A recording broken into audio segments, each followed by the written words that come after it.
Hungary हुआ सनातनी, बसा लिया पूरा का पूरा गांव। सतयुग के माहौल में पनप रही है सनातन की ठंडी छांव। बेलों से होती है खेती, दूध दही के लिए गाय चराते हैं मवेशी। बच्चे पढ़ते हैं संस्कृत, गीता और वेदों का ज्ञान। स्कूलों में तिलक लगाने पर यहां नहीं किया जाता अपमान। क्या विदेशों में भारत से ज्यादा हिंदुत्व का महत्व दिखने लगा है? क्या भारत में हिंदू धर्म को टक्कर देने के लिए हंगरी अब मैदान में उतरने वाला है? आखिर क्या है पूरी सच्चाई? दोस्तों, अगर आप भी जानना चाहते हैं तो वीडियो को पूरा जरूर देखिएगा, लेकिन उससे पहले हमारे चैनल को सब्सक्राइब करना बिल्कुल भी मत भूलिएगा, क्योंकि भारत दुनिया का वो देश है जहां पर आपको सबसे ज्यादा हिंदू लोग मिल जाएंगे।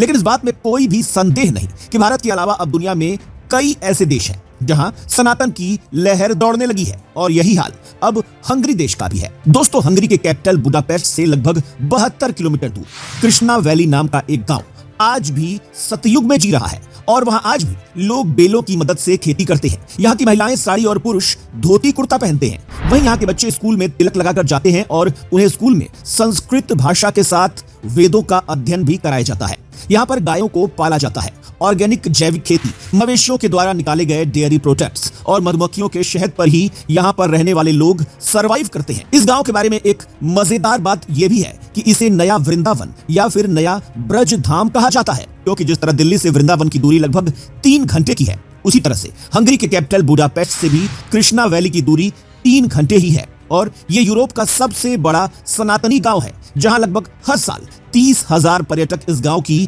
प्राचीनता को देखने के लिए आते हैं। ये आंकड़ा हंगरी में आने वाले टूरिस्ट से 3 गुना ज्यादा है।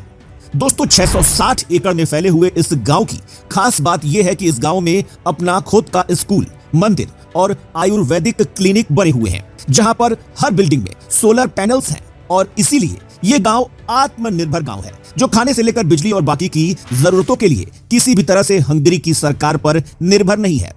लेकिन सोचने वाली बात यह है कि विदेश में जाकर यूरोप का सबसे बड़ा सनातनी गांव बनाने का जिम्मा आखिर किसने उठाया था?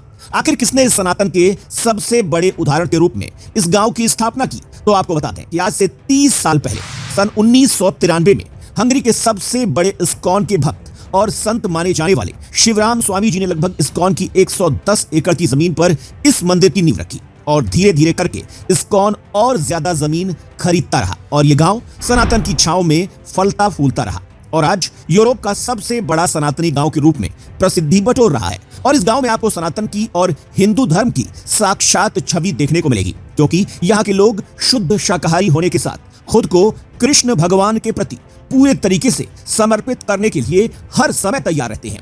यहाँ न केवल हिंदू त्योहारों को पूरा मान सम्मान मिलता है, बल्कि हिंदू रीति रिवाज के हिसाब से सभी हिंदू त्योहारों को मनाया जाता है, और यहाँ के लोग पूरे तरीके से सनातन की भक्ति में लीन रहते हैं, जिसे देखने के बाद भारत को भी सीखने की जरूरत है।